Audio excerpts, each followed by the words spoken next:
unbeatable. What's going on, you guys? It's your boy Sodium285 and welcome back to my ultimate ranking of all 80 Marvel movies I've seen. This is the final part. I've already done the first 3 parts to deal with the bottom 60. Now it's time for the top 20, but be sure to check out those first 3 parts first before you watch this one. And remember, as we get into my top 20, my list isn't the right list, it's just my personal list based on my own personal opinions. Without further ado, let's conclude this ranking. So kicking off the top 20, X-Men First Class. Even though I had enjoyed all of the X-Men movies up to this point from one degree or another, even the ones people would consider bad, First Class was that first one that made me go, this is exactly what I wanted from the X-Men movies. This feels like embracing the colourful material from the comics. And it was actually the first one where it felt like, yes, you can tell an actual X-Men movie as opposed to a Wolverine movie guest starring the X-Men, which is what I felt a lot of the original trilogy felt like to me. However, here, even though obviously Magneto, Charles Xavier, Mystique and Beast take very much front stage, there is a great amount of detail given to the other X-Men people, whether you're talking about Banshee and Havoc, 2 great characters that I wish this trilogy or quadrilogy had done more with. And this gave us Zoe Kravitz as Angel Salvador and Kevin Bacon as Sebastian Shaw. Not to mention the story itself, how character driven it is, getting inside each of the X-Men's head, and the action sequences, the costumes. I love the costumes. This was basically the X-Men movie I've always wanted, and I think we should try and have an X-Men movie in the MCU, something similar to this, as opposed to having drab, black, boring costumes like the previous X-Men films did, or the majority of them did. Number 19, The Amazing Spider-Man. Another controversial opinion that I've had that's made people rub their heads is the fact that I've always felt that the first Amazing Spider-Man was better than all of the original trilogy. And a lot of people like to say about this film that all it did was repeat the origin. It's basically a rehash, it didn't justify its existence. And regarding the whole repeating the origin argument, I have this to say. It ain't about who did it first, it's about who did it right. And so, in my opinion, while I do think Sam Raimi did the origin very well in the original film, I actually think it was done better over here. You say something so controversial yet so brave. Hear me out before you have a go at me in the comments below. Now, the reason why I think this was a better origin is for 2 reasons. Number 1, it was more streamlined, and number 2, it was used in a way to make a compelling and emotional character arc for Peter Parker. Not only do I think Andrew Garfield's excellent in the role, Tom Holland's my favourite Spider-Man, but Andrew Garfield's right behind him, and I actually think he's both a great Spider-Man and a great Peter Parker. But I also really love his interpersonal relationships with Gwen Stacy, Uncle Ben, Aunt May, and it makes those emotional moments really powerful, if you ask me. And you get to see their sad times, their happy times, and as you know, Peter was wondering why his parents went missing. That's kind of the driving force of this film, and I know it's a plot line people didn't take too kindly for and say it makes the story less interesting, but I was invested. I'm actually a defender of that, and it drives into the way that Peter feels as if he doesn't know what his purpose is, but then he finds his purpose. That is his arc, and it's one that I personally related to and I loved and I found compelling. So I will forever be a defender of The Amazing Spider-Man. I think it has a lot of great action, a storyline that I think was extremely streamlined well, and a lot of powerful emotional moments and interpersonal moments that I love. So that's why I think The Amazing Spider-Man is awesome. Number 18, Captain Marvel. For me, this is one of the most overhated movies in the entire MCU. I thought this got a lot of undeservingly hate. Why? Because I felt that this did the job that it needed to do. It was a fun and enjoyable film and told a very compelling origin story, if you ask me, and after Avengers Infinity War, I think we needed a bit more of a smaller scale, more personal story. And I think Captain Marvel delivered the goods, and that's why I love this movie. It's Carol discovering who she is, as we are discovering who she is, I know a lot of people say that the amnesia made her unlikable, but honestly, that's probably what made her an interesting character. Plus, her snarkiness was something that I liked. I personally thought Brie Larson was excellent casting for this role, and I love her chemistry with Samuel L. Jackson. And I love that this was basically her learning what true friendship is and what true friends are, because she thought the Kree were her friends. Then she realized people like Nick Fury, Monica and Maria Rambeau, they're her real friends. And that's the way I feel. And look, I know this movie gets a lot of hate, and like I said, I think it's one of the most overhated and most undeservingly hated films in the entire MCU. And for those who keep cyberbullying Brie Larson, I have this to say to you.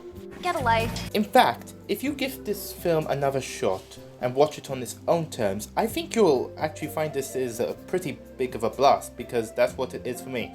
I think this movie is awesome and wildly overhated.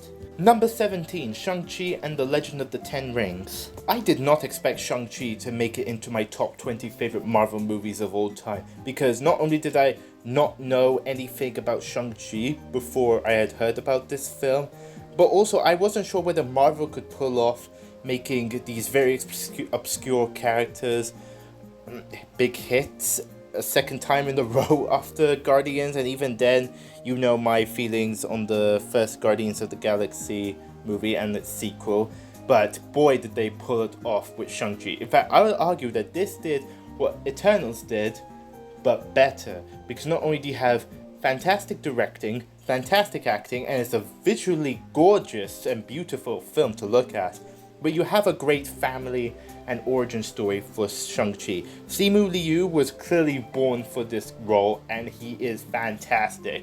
And we got the real Mandarin in this film, which basically forgives Iron Man 3, and the great family story. Awkwafina is such a delight, and I love the martial arts choreography.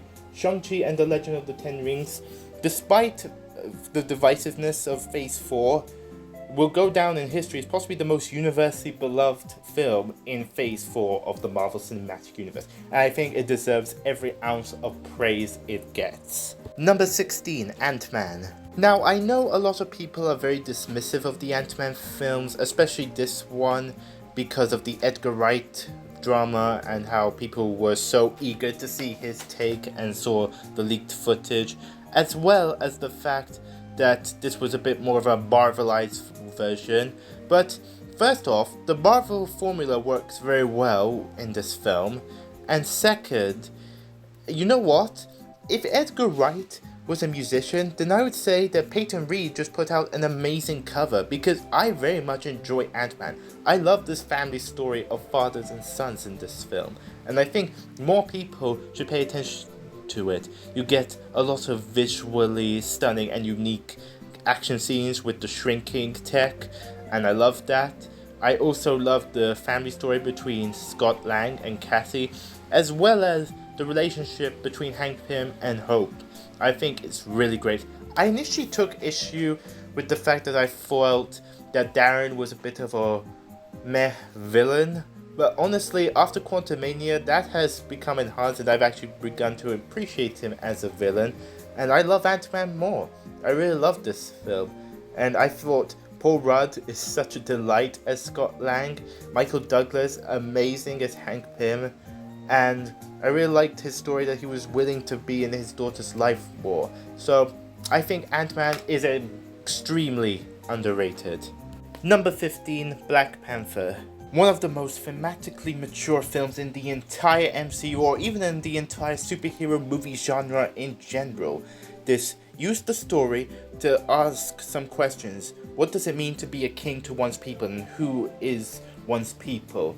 And this is really put on display extremely well with the relationship between T'Challa and Nakia, who I would say Nakia might be the most underrated love interest in any superhero movie. The humor is excellent. Letitia Wright is amazing as Shuri as a supporting character with her comedic timing, and Chadwick Boseman, may he rest in peace, commands the screen extremely well. He was born for this role, and there's a reason why they didn't recast the character for the sequel, and He gives a lot of emotion as well as great comedic timing. And Michael B. Jordan as Killmonger, my goodness. For me, he is still probably top 5 best villains in the entire MCU.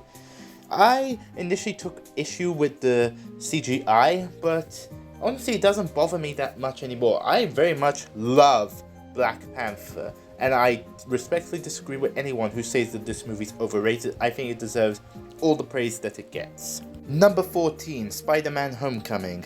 With Spider-Man being my favorite superhero of all time, as well as the MCU being my favorite superhero franchise of all time, superhero movie franchise, combine the two and what you've got?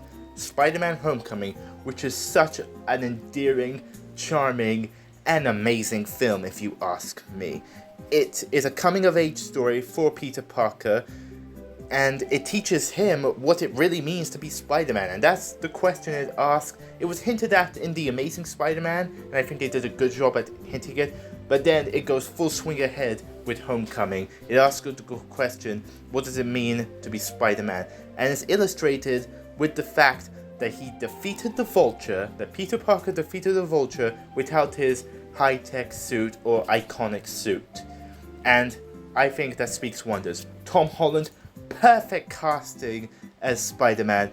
As much as I love Andrew Garfield and I like Tobey Maguire in the role, Tom Holland is my favorite Spider-Man. And Michael Keaton as the Vulture is so terrifying. This is one of his best roles yet, if you ask me. And I love it. And the supporting characters, whether you talk about Jacob Batalon as Ned, or even if you talk about Mr. Harrington, as well as Marissa Tomei, they're all charming, and I love the coming-of-age story in this movie. Honestly, I think Spider-Man Homecoming is kind of underappreciated. I love this movie. Number 13, Thor Ragnarok. For a lot of people, this movie did for the Thor franchise what, for me, Guardians of the Galaxy Volume 3 did for the Guardians of the Galaxy franchise.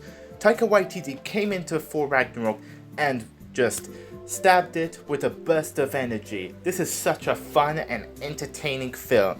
And not to mention adding in Hulk, and the banter between Thor and Hulk is such fun. This perfectly reflects Chris Hemsworth's sense of humor really well. Not to mention, this gave us Tessa Thompson's Valkyrie, who is one of the most fun characters to be introduced in Phase 3, if you ask me.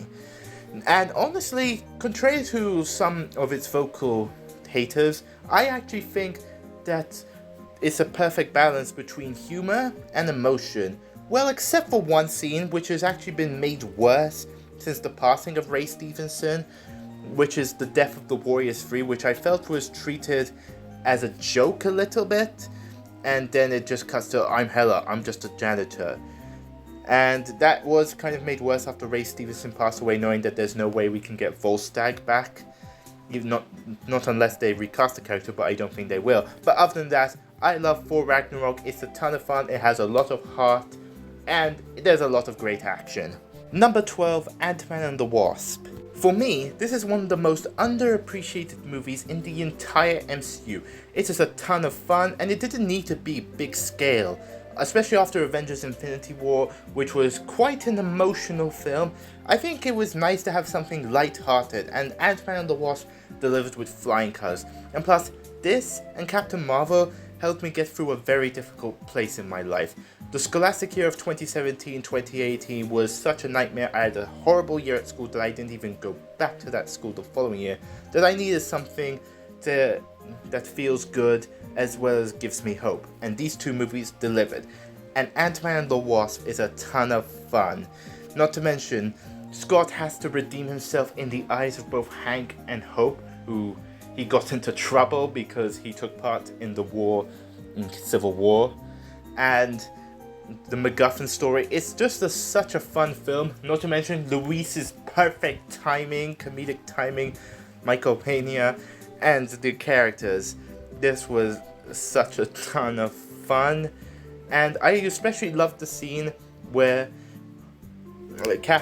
young Cassie tells Scott that he can do anything. That was a great heart-to-heart talk. So this shows that there is emotion in this film. Again, I think people need to give these Ant-Man movies a bit of a fair chance because I'm a big fan of them. I love Ant-Man and the Wasp. Number 11, The Avengers. one of the most satisfying and epic payoffs to 4 years of build-up, bringing in all these characters together: Iron Man, Captain America, Thor, Hulk, Hawkeye, Black Widow, bringing them all together, and it paid off in such an epic story with the Avengers. It could have been simple to just be like, they have a common enemy, let's defeat these people, but there was actual conflict here and amazing banter. I'm not too crazy about Cap's suit in this film, but other than that, I think the Avengers practically perfect. It's amazing. The action, amazing. The banter, Tom Hiddleston stealing every scene he's in as Loki, and all of the Avengers, their banter, amazing. Now, I do think Hawkeye got a bit of the short end of the stick, but other than that, I think the Avengers will go down in history as such an iconic film. It's fun, it's emotional, it's conflicted, and I think there's a good balance between conflict and team up, and the chemistry between the cast all works. I think the Avengers is something absolutely special. Kicking off the top 10, Captain America Civil War. When I had first heard of this movie, I thought that Kevin Feige was making a huge risk because Civil War is an Avengers level event, yet it was being shoehorned into a Captain America movie, so it could easily look like an Avengers movie disguised as a Captain America movie. I was worried that Cap himself was going to be overshadowed by the other Avengers, but that didn't end up being the case. Yes, the other Avengers are there, and yes, Tony is one of the main characters, but at the core of this movie is the conflict between Steve Rogers and Tony Stark, because Steve Rogers, and it's told from his point of view, this story, is in a conflict of trying to save the life of his best friend Bucky, but also trying not to lose his other best friend Tony. And many people, myself included, would argue that this is a better version of the Civil War story than the original version of the comics. And how I love that not only did it give us two amazing characters introduced in Phase 3 with Black Panther and Spider-Man, but it also told a very emotional story between Cap, Bucky, and Tony. I said before, I would argue this was more of a Winter Soldier storyline than Winter Soldier itself, and how it showed how much like brothers Cap and Bucky was, reminding me of why I loved Captain America: The First Avenger so much, and how emotional, not just the airport battle where you could tell that because they're friends they didn't want to hurt each other, but the last battle between Cap, Tony, and Bucky was so tear-jerking, because what broke up the Avengers was not necessarily the Accords, but Zemo revealing that Bucky killed Tony's parents. There started to be strands and tension between Cap and Tony, and they weren't sure whether they could trust each other anymore. And that was truly tragic to watch. So I think Captain America Civil War, if you've probably noticed, is a movie that continues to get higher and higher, because I really love this movie. It nailed, it swung for the fences, and it got a home run. Number 9, Iron Man. The one that started it all for the MCU, as well as I would argue this was the true spiritual successor to Richard Donner's Superman. There are so many parallels. Jon Favreau nailed the tone perfectly. Robert Downey Jr. was the perfect man for Tony Stark Iron Man. That was possibly the most perfect casting for any comic book character since Christopher Reeve's Superman, as well as amazing supporting characters. I love Gwyneth Paltrow as Pepper Potts, and as much as I love Don Cheadle as Rhodey, I do miss Terrence Howard a lot. I thought he was really good here, and there is a lot of great witty dialogue and great humor in this movie, but there's also a lot of heart and emotion, and I love how character driven it is. Kind of like the first Amazing Spider-Man, I would say it took what Christopher Nolan did with his Batman movies, grounding a fictional character in reality, and perfected it, because they act and talk like real people. I love this film. I think there's something so special about the original Iron Man. You've probably noticed it keeps getting higher for me as well. And I really love the love story between Tony and Pepper. And there is so much heart. And honestly, I don't mind the third act either, because there is still a lot of emotional tension there. And there is so much character study here. and it makes you really love Tony Stark, even if he is flawed, which is the beauty of the story. Iron Man is absolutely iconic, and I think it deserves every ounce of praise it gets. Number 8, Big Hero 6. Easily the most unique movie on this entire list because it's a Disney animated film, but mixed with superhero antiques, and that's why I love it. It's an absolute charm. You get a really cool origin story for our 6 main protagonists, whether you're talking about Hero, Wasabi, Fred, Go-Go, Honey Lemon, and of course Baymax, who is possibly one of the most lovable characters to come out of any Disney animated film in the past 10 years.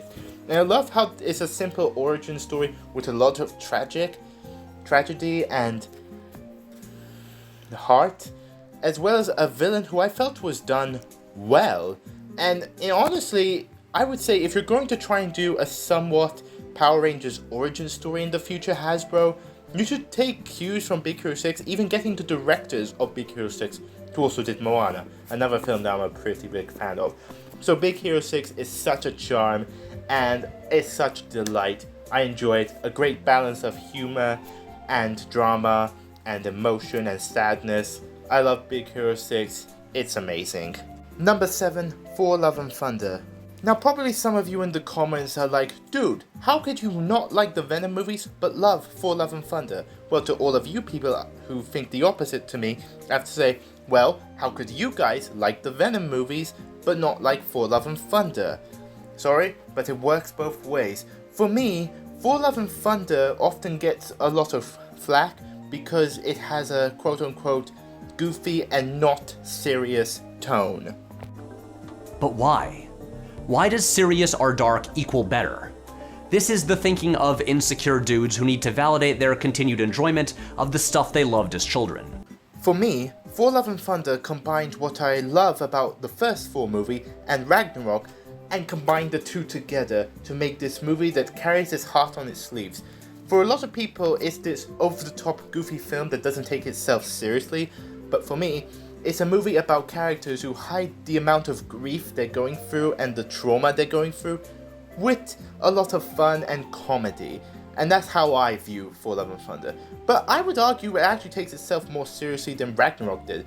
As much as I love Ragnarok and defend it, I did say that the Warriors 3 death felt like a slap in the face, especially as a huge fan of the first Thor movie, as if Taika Waititi was maybe disrespecting what Kenneth Branagh had brought to Thor. But with this film, he proved me wrong. Jane fits in well with the new characters introduced in Thor Ragnarok, whether you talk about Korg or Valkyrie. And not to mention, I know a lot of people say that Gore the God Butcher didn't butcher gods enough. But honestly, I'm fine with that because it's not a Gore the God Butcher movie, it's a Thor movie. And I think Thor's character arc was very compelling, as he's constantly trying to find his purpose after everything he's been through. He has lost everything. And again, it carries his heart on its sleeves. And honestly, Jane's death was not ruined by any comedic moments. Lest we forget that.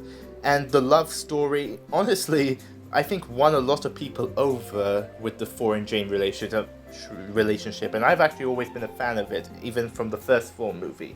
So honestly, I would defend Thor Love and Thunder. I know people are like, we want a more grown-up Thor movie. And to those people, I have to say, You think you're very grown up, but you have a great deal to learn. so this is another case of where I'm like, screw the majority, I love Thor Love and Thunder. For me, this is easily the most overhated MCU movie. Number 6, Ant-Man and the Wasp: Quantumania. Another one that I consider to be one of the most overhated movies in the entire MCU. I personally had an absolute blast with Quantumania. And I was actually shocked by how much negativity there was surrounding this film in terms of reception, because I loved it, and here's why. I know a lot of people took issue of the CGI of the Quantum Realm, and while I will admit MODOK looked a little weird in terms of CGI, but that's really the only problem I have with this movie. I personally thought in terms of characterization, Darren was extremely enjoyable and enhanced his role in the first Ant-Man. That's why I appreciate him in that film a bit more now. Also, Jonathan Majors gave a magnificent performance as Kang, and even though he is an Avengers level villain, not a small scale villain like the Ant-Man movies are, this movie still works as an Ant-Man movie, because this is what it is first and foremost, an Ant-Man movie. As much as I miss Louise, I enjoyed a lot of the new side characters, but you also get this amazing personal family story. You have Hope, Hank, and Janet, where you get to learn a bit more about Janet, and I have to say, Michelle Pfeiffer still kicks butt even in her late 60s, early 70s. She really does. And you get to know a bit more about her, and I thought that was awesome. And you also got a great, and this was my favorite part of the film, a great father-daughter story between Scott and Cassie. I loved Cassie's a bit teenage rebellion, but also her being a young mirror of Scott, and I thought that worked really well. And Scott realizing that his little girl was no longer a little girl but a teenager, he could fend for herself, and they were proud, and I really enjoyed the comedy. And honestly, after Black Panther Wakanda Forever being as much of an emotional wreck as it was, I needed something more light-hearted but still having heart, and that's what Quantumania is. And I think if you watch this movie on its own terms, I think you'll have a blast, because I personally love Quantumania and I will defend it till the end. In 5th place, Logan. Despite the numerous controversial picks I've made throughout this ranking, if there is one thing most of us can agree on, is that Logan deserves to be considered one of the top 10 best Marvel movies of all time. It was emotional, it was heartfelt, it was tragic, it was sad, and it was a beautiful send-off to Hugh Jackman's take on Wolverine. If I thought he deserved an Oscar for his performance in The Wolverine, he definitely deserved an Oscar for his performance in Logan.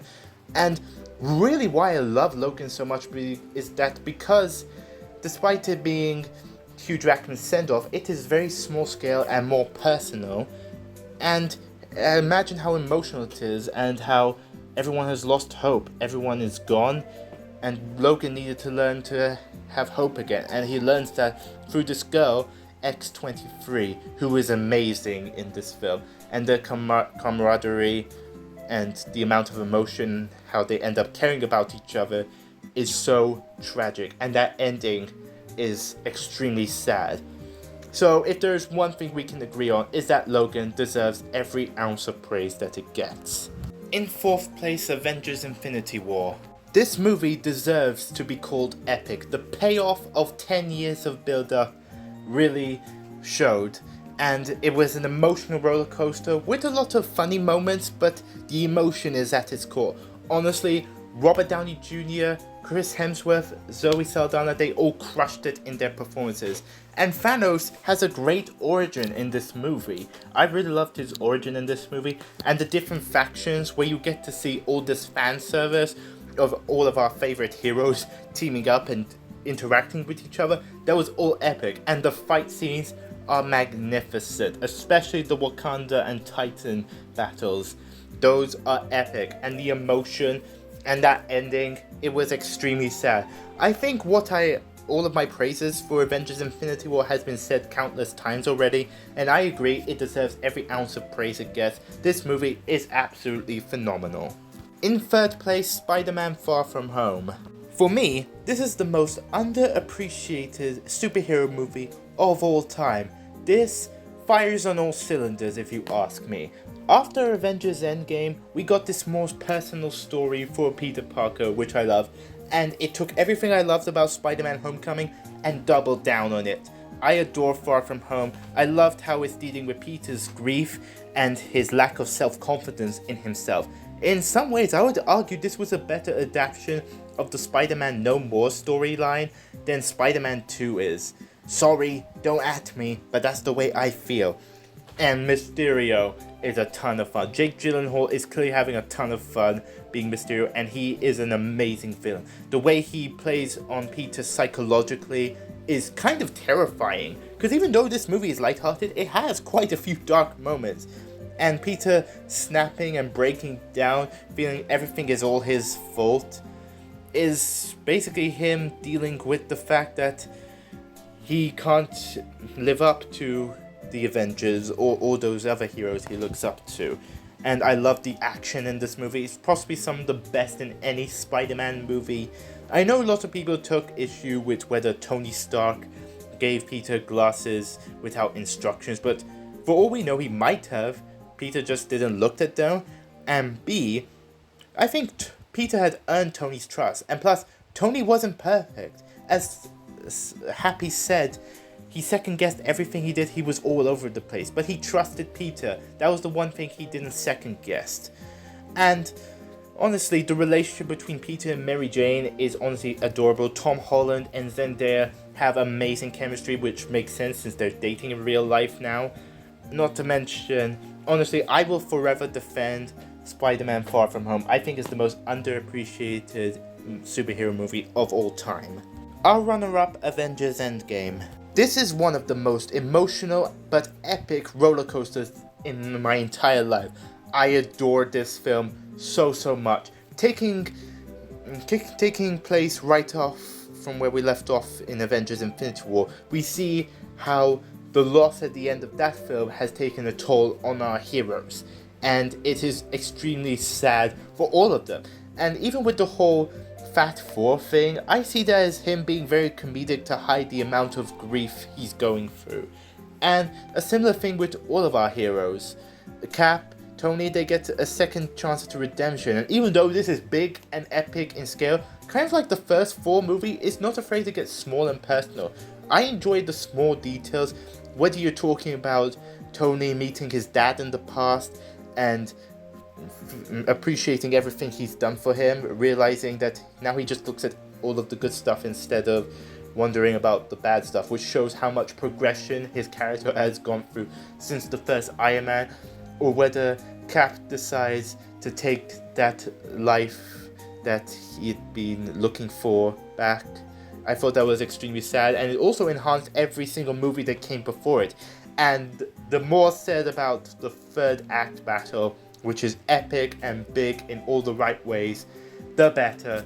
And that emotional sacrifice that Tony makes is still sad just thinking about it.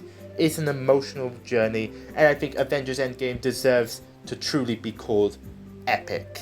But coming in at number 1 is Spider-Man No Way Home. This is another movie that I was worried about, and I'm wondering, Kevin Feige, are you sure this is a good idea? Because I was worried, since it looked like it was going to be a live-action Spider-Verse film, that the other 2 Spider-Men would not fit in the story about Tom Holland's Peter Parker, and nor would Tom Holland's Peter Parker fit in with the whole multiverse story. But that's not what happened. If anything, they did it in a very beautiful and emotional way. Tom Holland's Peter Parker brings his character arc throughout his entire trilogy full circle. Andrew Garfield and Tobey Maguire give amazing performances as supporting characters, as well as Zendaya as MJ, and Marissa Tomei as Aunt May, and Jacob Batalon as Ned, and they all give extremely emotional performances. I love this film, and my goodness, Willem Dafoe and Tom Holland, I wish would have won Oscars. I don't care if this is a superhero movie, I wish they could have won Oscars for this because these were magnificent performances. Especially Tom Holland with the amount of emotion and comedic timing, and Willem Dafoe with his intimidation, and he managed to top himself in the first Spider-Man film, and that is saying quite a bit. Not to mention the character arc, the other villains, they all work well to tell a simple story and all about the consequences. If the theme of Homecoming was identity and the theme of Far From Home was confidence, then the theme of No Way Home is sacrifice, because Peter loses everything. And it was emotional, and I love it. And honestly, for that reason, Spider-Man No Way Home, for me, comes in at number 1. So there you have it, true believers. That is my ranking of all 80 Marvel movies that I have seen, from my least favorite to my absolute favorite. I hope you really enjoyed this ranking. Let me know in the comments below what is your ranking of every single Marvel movie you've seen. And what do you think of my list? Do you like my list? Do you hate my list? Whatever it is, let me know in the comments below. And if you enjoyed this video, leave a like, subscribe for more if you enjoy my content. I talk Marvel, Ninja Turtles, Sonic the Hedgehog, Power Rangers, Percy Jackson, sometimes DC and Super Mario. So if any of that is up your alley, this is the place for you. Guys, thank you so much for watching. I'll be back hopefully very soon. Until then, remember, trust your own judgment, and I'll see you next time. So Demon285, out. If the world chooses to become my enemy, I will fight like I always have.